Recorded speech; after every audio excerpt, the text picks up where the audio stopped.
Hey, this compound interest formula there with that negative exponent in its corner is slightly interesting. If you're scared, don't worry about it. In this video, I'm going to show you how to enter these numbers into that formula to calculate the result. Very straightforward. I'm going to write up the calculator steps on the board and we'll follow it along on a calculator with 2 lines of display. So let's get going.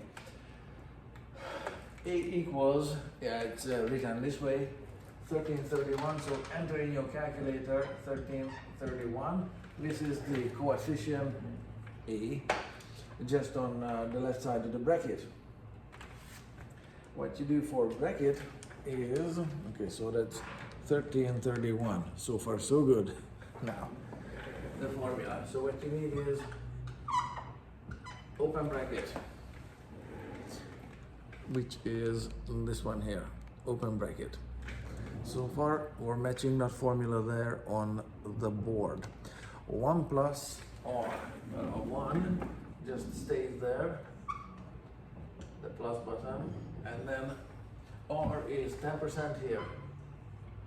Now this gets entered, that gets entered in the calculator, so 1 plus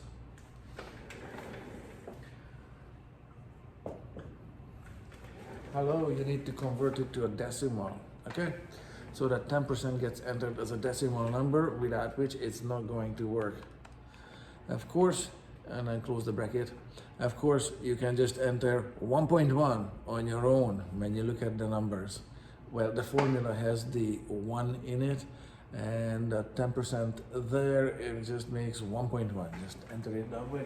Either which way you enter it, you're gonna need to close the bracket like I said, and then we have to the power of -3. What do we do with that?